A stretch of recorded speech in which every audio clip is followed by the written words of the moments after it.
Friends, ఇప్పటివరకు చాలా వరకు ఇంగ్లీష్ గ్రామర్ అన్ని ప్రభుత్వ ఉద్యోగులకు ఉపయోగపడే ఇంగ్లీష్ గ్రామర్ చెప్తూ వస్తున్నాను. ఇందులో వచ్చేసి క్లాస్ 14లో భాగంగా సింపుల్ ప్రెజెంట్ యొక్క యూసేజ్, దీనిపైన వివిధ ఎంట్రన్స్ ఎగ్జామ్లలో వచ్చేటువంటి క్వశ్చన్స్ ఎలా ఉంటాయో చూసుకుందాం. ఓకేనా? రైట్. సో ముందుగా వచ్చేసి ఇప్పుడు మనం క్లాస్ 14కి వచ్చేసినాం. దీంట్లో చూడండి మై డియర్స్, ఇప్పటివరకు simple present and basic formulas అన్నీ చేశాను. Now come for that usage. కామన్గా ఈ చిన్నప్పటి నుండి మనం నేర్చుకుంటుంది యూసేజ్ అనగానే daily activities, habitual actions, universal truth, general truth, story, ఆ తర్వాత హిస్టారికల్ ఈవెంట్ అనే ప్రతి ఇంగ్లీష్ సారు ఏంటది వచ్చేసి రామ కిల్స్ రావణ, రావణ కిల్, ఇవన్నీ పాతకాలం పద్ధతులు మనం చెప్పుకుంటూ వచ్చారు. అయితే నేను వాటిని అలాగే టచ్ చేయను, కానీ ఇక్కడ యూసేజ్ అనేది దానికి 20 యూసేజ్ ఉండొచ్చు, కానీ మనం ఎక్కువగా వాడే యూసేజ్ ప్రభుత్వ ఉద్యోగాలలో ఈ యూసేజ్ని మనకి ఎలా క్వశ్చన్ అడుగుతారు దాని మీద నేను ఫైండ్ అవుట్ చేస్తాను, టైం వేస్ట్ చేయకుండా. ఓకేనా? Right. Hi friends, welcome to model ideas. Your watching model ideas Rajendra Bolla YouTube channel. Yeah friends, model ideas and English Gururaj ఈ రెండు యూట్యూబ్ ఛానల్ ద్వారా అందిస్తున్నటువంటిది డైలీ యాక్టివిటీస్. సింపుల్ ప్రెజెంట్ని మనం డైలీ యాక్టివిటీస్లో వాడతాం. ఎందుకంటే ఈ ఒక్క రోజు నువ్వు ఏం చేస్తున్నావు, మీరు ఏం చేస్తున్నారు, మీరు చెప్పండి అని కానీ మనం చెప్పడానికి ఉపయోగపడేది డైలీ యాక్టివిటీస్. అంటే డైలీ యాక్టివిటీస్ ఎలా వాడతామంటే, ఫర్ ఎగ్జాంపుల్ ఇప్పుడు మీ గురించి మీరు చెప్పంటే, నేను 5 గంటలకు నిద్రలేస్తాను, తర్వాత ఇమీడియట్గా నేను కాసేపు యోగా చేస్తాను, ఎక్సర్సైజ్ చేస్తాను ఇలా అంటాం కదా, అవన్నీ కూడా సింపుల్ ప్రెజెంట్స్లో వస్తాయి. అంటే for example I get up, ఇక్కడ చూడండి get up at 6 o'clock, then I take my bath at 8 o'clock. ఇలా అన్ని సింపుల్ ప్రెజెంట్స్లో V1 వస్తాయి. కాబట్టి డైలీ యాక్టివిటీ చెప్పాలంటే దీన్ని వాడతాం. తర్వాత ఒక వ్యక్తి యొక్క అలవాట్లను చెప్పడానికి హ్యాబిచువల్ యాక్షన్స్. ఇప్పుడు ఫర్ ఎగ్జాంపుల్ మీ ఇంట్లో తమ్ముడు ఉన్నాడు, మీ తమ్ముడు గురించి చెప్పండి అన్నప్పుడు వాడా సరిగా చదవడు, చూడండి చదవడు, డస్ నాట్ వచ్చేసిందా, కాన్సన్ట్రేట్, ఆటోమేటిక్గా simple present does not, simple present does not concentrate studies and he gets up at 8 o'clock. చూడండి గెట్స్ అప్, మళ్ళీ ఏమొచ్చేసింది సింపుల్ ప్రెజెంట్. ఇట్లా ఒక వ్యక్తి యొక్క అలవాట్లని చెప్పడానికి మనం ఇదే వాడుతుంటాం. అయితే ఇప్పుడు దీన్ని మనకి ఎగ్జామ్లో ఎట్లా అడుగుతాడు, దీనిపైనే చూడండి. ఈ మధ్య ఒక పోలీస్ కానిస్టేబుల్ ఉద్యోగానికి అడిగినటువంటి ప్రశ్న నేను ఇక్కడ రాస్తాను. చూడండి, మై ఇంగ్లీష్ టీచర్ ఇట్లా ఇచ్చేసాడు. My English teacher dash speak, లేదా ఇక్కడ యూజువల్లీ అనేది ఒక క్వశ్చన్ కూడా తీసుకుందాం. ఓకేనా? రైట్. యూజువల్లీ ఇక్కడ బ్రాకెట్లో వచ్చేసి స్పీక్ అని ఒకటి మనం తీసుకుందాం. Okay, right. Okay, my English teacher usually dash speak English. Okay, but now she dash speak Hindi. ఇట్లా ఇచ్చాడు అనుకోండి. ఇప్పుడు ఇక్కడ ఇచ్చేటువంటి దీనికి ఇక్కడ ఒకటి ఇక్కడ 2 ఆప్షన్స్ ఉన్నాయి కదా.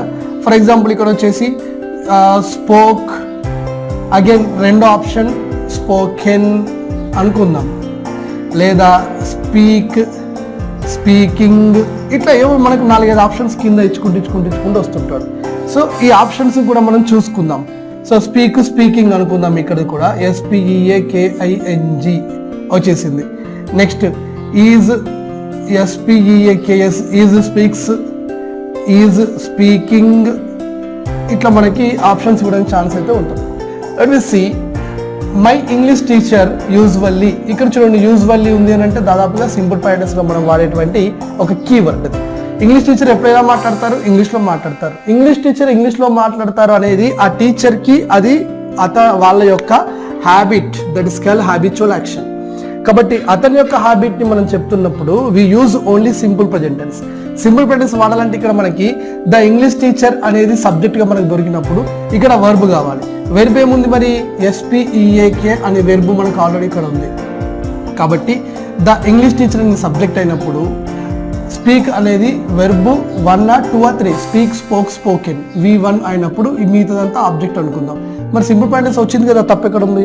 See the mistake lies here that the English teacher is a third person singular, so that when we use third person singular in the case of he, she, it, we discussed in the earlier classes, we need to add s or es or ies to the main verb. కాబట్టి main verb కి ఇక్కడ speaker correct కాదు, దీనికి s add చేయాలి.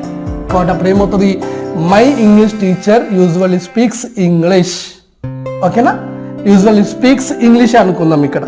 So English teacher usually speaks English అని అనుకున్నప్పుడు ఇక్కడ దాకా వచ్చేసి సెంటెన్స్ ఫార్మేషన్ అయిపోయింది. అంటే అలవాట్లో మనం చెప్పినాం కాబట్టి అలవాటు మీద క్వశ్చన్ అడుగుతాడు. బట్ నౌ, కానీ ఇప్పుడు now she dash speak Hindi అని మళ్ళీ ఒకటి ఇచ్చేసాడు. But now is a keyword in the present continuous. Next మనం నేర్చుకుంటాం. అయితే షీ తర్వాత మళ్ళీ స్పీకర్ ఇచ్చాడు. అంటే సెంటెన్స్లో ఏమి ఇచ్చాడు? షీ అనేటువంటిది ఒక సబ్జెక్టు, స్పీక్ అనే V1 ఇచ్చేసాడు. కానీ ఇక్కడ సింపుల్ పాయింట్స్ రావడానికి ఛాన్స్ లేదు. ఎందుకు లేదంటే యూజువల్గా అలవాటు ఏంటిది? ఇంగ్లీష్ మాట్లాడతారు. కానీ ఇప్పుడు ఏంటిది? హిందీ మాట్లాడుతున్నారు. అది చూస్తే అక్కడ కనబడుతున్నారు. అంటే ఇప్పుడు హిందీ ఆల్రెడీ మాట్లాడుతున్నారు. గోయింగ్ ఆన్, కళ్ళ ముందు జరుగుతుంది. కళ్ళ ముందు జరుగుతూ ఉండే విషయాన్ని చెప్పడానికి ప్రజెంట్ కంటిన్యూ అవుతుంది ఆ పని. కాబట్టి ప్రజెంట్ కంటిన్యూస్ టెన్స్ వాడతాం. కాబట్టి ఇక్కడ ప్రజెంట్ కంటిన్యూస్ టెన్స్ రావాలి. మరి ప్రజెంట్ కంటిన్యూస్ టెన్స్ యొక్క స్ట్రక్చర్ ఏముంటుంది? Subject plus am, is, are plus V1 plus ing plus object. Next మనం నేర్చుకుంటాం. కాబట్టి ఇక్కడ ఏం రావాలి? మరి మా ఇంగ్లీష్ టీచర్ ఈజ్ స్పీకింగ్ అని రావాలి. స్పీకింగ్ హిందీ. ఇలాంటి క్వశ్చన్స్ అడుగుతాడు హ్యాబిచువల్ యాక్షన్స్ పైన. అంటే నా యొక్క ఉద్దేశం ఏంటంటే ఈ హ్యాబిచువల్ యాక్షన్ అనేటువంటి క్వశ్చన్ని ఎట్లా అడుగుతాడు అనేది మీకు తెలవాలి. కాబట్టి దాని గురించి నేను ఈ యొక్క క్వశ్చన్ నేను ఇక్కడ తీసుకున్నాను అనమాట. ఓకేనా? హ్యాబిచువల్ యాక్షన్స్ మనం చెప్పేటప్పుడు ఎగ్జామ్ ఇలా కన్ఫ్యూజ్ చేస్తాడు మనకి. అరే ఇది ఏంటి అబ్బా, ఎటు పోతుంది, ఏదైతే ఆప్షన్ కరెక్ట్ ఉంటుందో దాన్ని మనం తీసుకునే ఆన్సర్ని సెలెక్ట్ చేసుకొని పెట్టుకోవాలి. ఓకేనా? నేను ఈ క్వశ్చన్స్ టైప్ చేసేసి డైరెక్ట్గా బోర్డు పైన రాస్తే చాలా లేట్ అవుతుంది. కాబట్టి నేను మీకు టైప్ చేసిన నేను వాటిని స్క్రీన్ ద్వారా చూపించుకుంటూ నేను మీకు క్వశ్చన్స్ ఎలా ఆన్సర్ చేయాలో చెప్తాను నెక్స్ట్ వీడియోలో. అది చూడండి. ఫ్యూచర్ యాక్షన్స్ నేను రేపు ఏం చేస్తానని కూడా సింపుల్ పాయింట్స్లో చెప్పొచ్చు. ఐ మీట్ యూ టుమారో అని మనం అనొచ్చు ఇంగ్లీష్లో. So I subject meet V1, tomorrow అనేది ఒక అడ్వర్బ్ అయినప్పటికీ కూడా ఒక ఆబ్జెక్ట్ కింద మనం తీసుకుని ఐ మీట్ యూ టుమారో అని ఇట్లా మనం మాట్లాడచ్చు. ఓకేనా? ఐ పే హర్ మనీ, నేను పే చేస్తాను. ఐ రైట్ ఎగ్జామ్, ఇలా మనం ఫ్యూచర్లో మనం మాట్లాడవచ్చు. ఫ్యూచర్ మీద సింపుల్ ఫ్యూచర్కి సింపుల్ ప్రజెంట్ టెన్స్కి తేడా ఏంటంటే కామన్గా టైం ఇచ్చినప్పుడు సింపుల్ ఫ్యూచర్నే వాడతాం. దీన్ని కూడా ఎప్పుడైనా ఎగ్జామ్లో మనకు రావచ్చు. ఫర్ ఎగ్జాంపుల్ ఇక్కడ సెంటెన్స్ చూద్దాం. షీ, ఓకేనా, పే, షీ పేస్. లేదా ఇక్కడ డాష్ అనుకుంది, ఇక్కడ సింపుల్గా మనం ఒక ప్లే అని పెట్టుకుందాం. She play chess tomorrow, TOMORROW అని ఇచ్చాడు అనుకోండి. ఇప్పుడు టుమారో లేదు అనుకుందాం. షీ ప్లే చెస్ అన్నప్పుడు దీని యొక్క ఆన్సర్ ఏమవుతుందంటే ఇది సింపుల్ ప్రజెంట్ టెన్స్ కాబట్టి దెన్ ద మెయిన్ వర్బ్ ఇక్కడ ఏదంటే ఎస్ కానీ IS ES కానీ లేదు. కానీ సబ్జెక్ట్ మాత్రం థర్డ్ పర్సన్ సింగులర్ ఉంది కాబట్టి దీనికి ప్లేస్ అని వస్తుంది. ఓకే? అంటే షీ ప్లేస్ చెస్ అని వస్తుంది. కానీ ఎప్పుడైతే టుమారో అని ఇచ్చాడో సెంటెన్స్లోనే ఆటోమేటిక్గా టుమారో అనేది దేని ఇండికేట్ చేస్తుంది అంటే సింపుల్ ఫ్యూచర్ ఇండికేట్ చేస్తుంది. అప్పుడు ఏం రాస్తాం మనం ఇక్కడ? షీ తీసుకున్నప్పుడు షీ విల్ ప్లే, దీనికి ఎస్ యాడ్ చేయడం ఉండదు. ఇది ఇప్పుడు ఏందో కరెక్ట్ అవుతుంది. కింద మనకు 4 ఆప్షన్స్ ఏది ఇస్తే అందులో మనం చూడొచ్చు. అయితే సింపుల్ ఫ్యూచర్ చెప్పేటప్పుడు దీనికి దానికి తేడాలు ఏంటనే ఎక్కువగా అక్కడ చెప్పే ప్రయత్నం చేస్తాం. ఇక్కడ క్లాస్ లాగ్ అవుతూ ఉంటుంది కాబట్టి అది చూసుకుందాం. Next universal truth. దాదాపుగా మనకి ఎంట్రన్స్ ఎగ్జామ్లలో వివిధ ప్రభుత్వ ఉద్యోగం సంబంధించిన దాంట్లో దీని నుండి ఒక క్వశ్చన్ దాదాపు తగులుతూ ఉంటుంది. యూనివర్సల్ ట్రూత్ అంటే మన ఇంటి దగ్గర జరిగింది, whatever that has happen to the truth, మన ఇంటిగా జరిగింది ప్రపంచవ్యాప్తంగా జరుగుతూ ఉంటే then we can say that is a universal truth. సరే, మన ఇంటి దగ్గర జరిగింది ప్రపంచవ్యాప్తంగా ఏం జరుగుతుందంటే సూర్యుడు మా ఇంటి కన్నా తూర్పు దిక్కును ఉదయిస్తాడు, పాకిస్తాన్లో కూడా తూర్పు దిక్కును ఉదయిస్తాడు అనేటువంటి కాన్సెప్ట్ ఉంది. కాబట్టి సూర్యుడు తూర్పు దిక్కున ఉదయించడం అనేది యూనివర్సల్ ట్రూత్. అలాగే సూర్యుడు అస్తమించడం అనేది, భూమి సూర్యుని చుట్టూ earth moves around the sun లాంటివి ఇట్లా ఉన్నాయి. కానీ మనకి ఎగ్జామ్లో ఎట్లాంటి క్వశ్చన్ ఇస్తాడు చూడండి. గతంలో జరిగినటువంటి టెట్ ఎగ్జామ్లో వచ్చిన ఒక క్వశ్చన్ని మనం చూసుకుందాం. ద వాటర్ సింపుల్గా ఇచ్చాడు. ఓకేనా? ఫ్లో అండర్ ద బ్రిడ్జ్, ఇది మనకు ఒక క్వశ్చన్. ఇప్పుడు కింద మనకు ఆప్షన్ ఏమి ఇచ్చాడు? FLOWN ఒకటి అనుకుందాం. ఓకేనా? రెండోది FLEW అనుకుందాం. మూడోది హ్యాస్ FLOWN అని ఇచ్చేసాడు అనుకోండి. 4 ఈజ్ FLOWING అని ఇచ్చాడు అనుకుందాం. నెక్స్ట్ FLOWS అని ఇచ్చాడు అనుకుందాం. ఇలా 4 ఆప్షన్స్ మనకు ఉన్నప్పుడు just we can understand that first of all we need to focus on the question. So the water subject ఇక్కడ V1 ఇచ్చేసాడు, సింపుల్ పాయింట్ ఉంది. ఫ్లోస్ అండర్ వాటర్, నీళ్లు బ్రిడ్జ్ కింద నుండి పోతాయి. ఎక్కడైనా కానీ నీళ్లు బ్రిడ్జ్ కింద నుండే పోతాయి. కాబట్టి అది ఏమవుతుంది? యూనివర్సల్ ట్రూత్ అవుతుంది. యూనివర్సల్ ట్రూత్ అయినప్పుడు రైట్, లేదా వాటర్ ఫ్లోస్ డౌన్వర్డ్స్ అని కూడా ఇస్తాడు. నీళ్ళు ఎప్పుడు కూడా ఇటువైపే పోతాయి. గ్రావిటేషన్ ఉన్న దగ్గరనే, గ్రావిటీకి వ్యతిరేకంగా పోయేది వేరు మనం చెప్పుకుంటే ఇక్కడ. కాబట్టి నీళ్ళు ఎప్పుడు డౌన్వర్డ్స్ పోతాయి. కాబట్టి ఇక్కడ వాటర్ ఫ్లోస్ అని అంటే వాటర్ అనేది థర్డ్ పర్సన్ సింగులర్ కాబట్టి దీనికి ఎస్ యాడ్ చేయలేదు కాబట్టి సో ఇక్కడ FLOWS అనేది మనకు ఆన్సర్ అవుతుంది. సో ఇది ఆన్సర్. ఇది ఫ్లోన్ అనేది తప్పు అవుతుంది, ఫ్లో అనేది తప్పే అవుతుంది. ఎందుకంటే ఈ V3లు V2లు మనం ఇందులో వాడము. హ్యాస్ ఫ్లోన్ అనేది దాదాపు ఇది ఇక్కడ వాడడానికి లేదు. ప్రజెంట్ పర్ఫెక్ట్ టెన్స్ సెట్ కాదు. Is flowing present continuous tense లేదు ఇక్కడ. కాబట్టి ఆటోమేటిక్గా ఇదే కరెక్ట్ అవుతుంది. అట్లా ఇలాంటి ఎగ్జామ్లో ఇలాంటి క్వశ్చన్స్ ఇస్తారు. చూడాలి ఇది యూనివర్సల్ ట్రూత్ అవునా కాదా. ఒకవేళ ఇది యూనివర్సల్ ట్రూత్ అయినప్పుడు అవుతుంది. ఇంకొక ఎగ్జామ్లో ఒకసారి ఇచ్చినటువంటి ప్రశ్నని మనం చూద్దాం. VRO ఎగ్జామ్లో వచ్చినటువంటి ఒక ప్రశ్నని, మన గతంలో వచ్చిన ప్రశ్న ఒకసారి ఇప్పుడు మనం చూసుకుంటే ఏమి ఇచ్చాడు అక్కడంటే ఆయిల్, ఓకేనా, డాష్ FLOAT, ఓకేనా, float okay in the water అనే ఒక సింపుల్ సెంటెన్స్ ఇచ్చాడు. సో దీనికి ఇక్కడ ఆప్షన్ ఏంటంటే ఫ్లోట్, ఫ్లోటెడ్, ఫ్లోట్స్ ఏదో ఒకటి మనకి ఇచ్చేసాడు.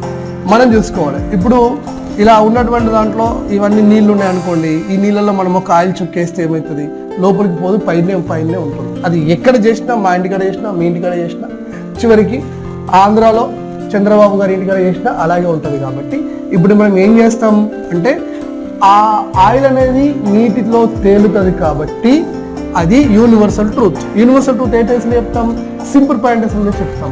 కాబట్టి ఇప్పుడు మనం ఏం చేయాలి, ఆయిల్ ఫ్లోట్ దగ్గర ఫ్లోట్స్గా తీసుకుంటాం. లేకపోతే ఇలాంటి సెంటెన్సే ఇంకొక తీరు కూడా అడుగుతాడు. ఒకసారి ఇదే క్వశ్చన్ ఇంకో తీరు అడిగాడు. ఇది బహుశా కానిస్టేబుల్ ఎగ్జామ్ అనుకుంటాను. చూడండి ఎట్లా చేయాలంటే ద ఆయిల్ అని ఇచ్చేసాడు. ఓకేనా, రైట్. చూడండి the oil is floating FLOATING in the water అని ఇచ్చి బ్రాకెట్ పెట్టి యూజువల్లీ అని కూడా ఒకటి ఇచ్చేసాడు. ఇప్పుడు ఈ సెంటెన్స్ని ఇలా ముక్కలు చేశాడు.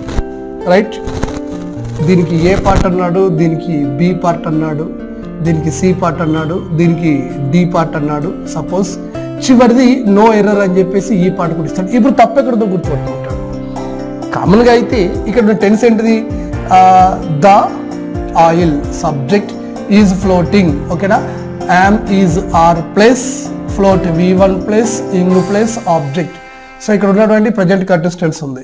కానీ ఇది యూజువల్లీ సింపుల్ ప్రజెంట్ టెన్స్లో చెప్పే విషయం. అందులో యూనివర్సల్ ట్రూత్, ప్రపంచంలో ఏ మూలకైనా నీటి చుక్క అనేది ఆయిల్ పైన తేలియాడుతుంటుంది. కాబట్టి ఇది సింపుల్ ప్రజెంట్ టెన్స్లో చెప్పాల్సిన విషయాన్ని ప్రజెంట్ కంటిన్యూస్ టెన్స్లో చెప్పారు. ఇది మైనస్ తప్పు.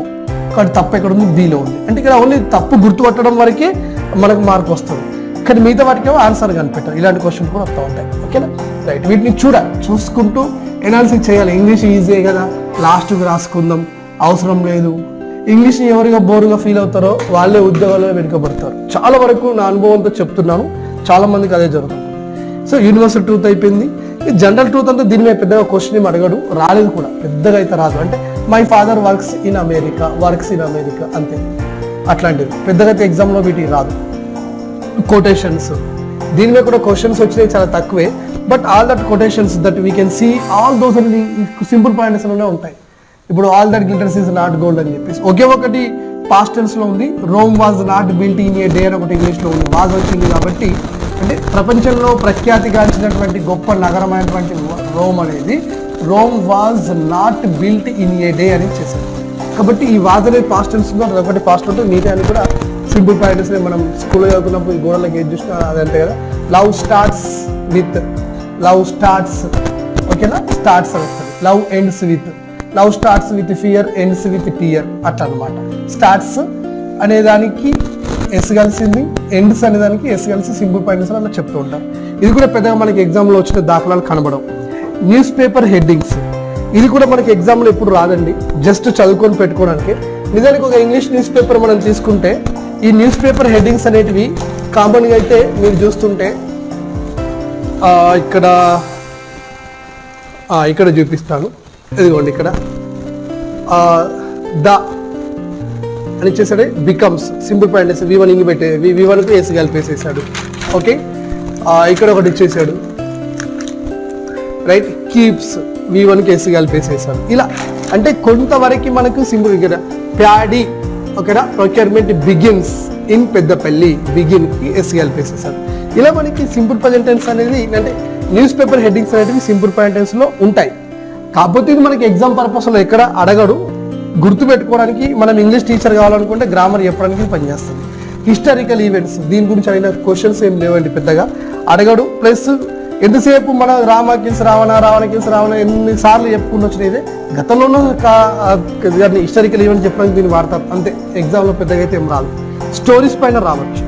అంటే simple points we use the simple points to use story చెప్పడానికి. అనగనగా ఇప్పుడు ఒకనప్పుడు అన్నప్పుడు పాస్ట్లోకి వెళ్ళిపోతాం. వన్స్ అపాన్ ఏ టైం అన్నామంటే పాస్ట్ టెన్స్ వస్తుంది. There was a king, he had 4 sons. So ఇక్కడ వాజ్ కానీ హ్యాడ్ కానీ అవంతా పాస్ట్ టెన్స్ అవుతుంది. కథ అనేది ఫాస్ట్ టెన్స్ కూడా చెప్పొచ్చు, ప్రజెంట్ టెన్స్ చెప్తాం. ఇప్పుడు ఎట్లా అంటే ఫర్ ఎగ్జాంపుల్ ఒకరోజు ఒక ఫాక్స్ రోడ్డు మీద వెళ్తుంది అంటే వెళ్ళలే అన్నమాట, సింపుల్ పాయింట్స్. అప్పుడు ఒక కాకి చూసింది, కాకి నోట్లో ఒక బన్ ఉంది, ఒక రొట్టె ఉంది, అది నక్క తీసుకోవాలనుకుంది. అలాంటి స్టోరీస్ అన్ని కూడా సింపుల్ పాయింట్స్లో వస్తుంటాయి. కాకపోతే దీని మీద పెద్దగా మన క్వశ్చన్స్ అయిన దాఖలా కనబడు. క్రికెట్ కామెంట్ కూడా ఇంగ్లీష్లోనే చేస్తారు అని మన గ్రామర్లో రాయబడి ఉంది, కానీ నిజానికి ఇది పెద్దగా కనబడదు క్రికెట్ కామెంటరీ అనేది. ఇవి దీన్ని యూసేజ్ చేయడానికి ఇంకా కూడా ఒక 8-10 యూసేజ్లు ఉన్నాయి. మనం ఎప్పుడైతే standard Oxford advance learning grammar book కానివ్వండి, క్యాంబ్రిడ్జ్ వాళ్ళ మంచి టఫ్ ఉన్న గ్రామర్ బుక్లు. సో ఇప్పుడు నా దగ్గర కూడా ఒక 3-4 గ్రామర్ బుక్స్ ఉన్నాయి. ఇలాంటి స్టాండర్డ్ గ్రామర్ బుక్స్ మనం ప్రిపేర్ అవుతుంటే అందులో చాలా వరకు ఇలాంటివి ఇంకా ఎక్కువ రాయబడి ఉన్నాయి. కానీ వాటిని చూస్తుంటే ఇది పూర్తి గ్రాంధికమైనటువంటి భాషల్లో నామ్చామ్స్కి రాసినటువంటి గ్రామర్ పుస్తకాల్లో కూడా ఇంకా నా యూసేజ్ ఉన్నాయి. కానీ మనకు అవి అవసరం లేదనుకుంటున్నాను. కాంపిటేటివ్ ఎగ్జామ్ బేస్లో చెప్తున్నాను కాబట్టి ఇవి మనకి సరిపోతాయి. ఈ ప్రకారం క్వశ్చన్ ఆన్సర్ని ప్రయత్నం చేస్తే సరిపోతుంది. దీనికి కొన్ని కీవర్డ్స్ ఉంటాయి, ఆ కీవర్డ్స్ చెప్పేసేసి ఈ క్లాస్ని మనం ముగించుకుందాం. Okay, right.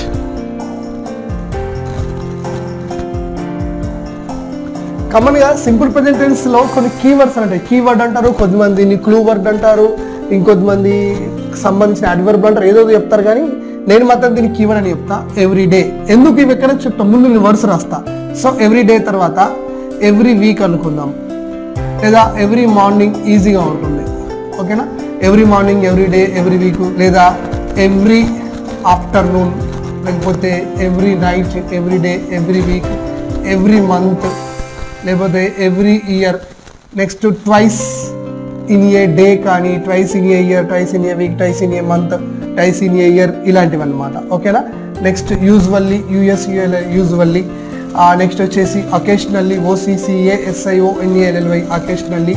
Generally, GENERALLY, usually, occasionally, generally, ఇలాంటివి.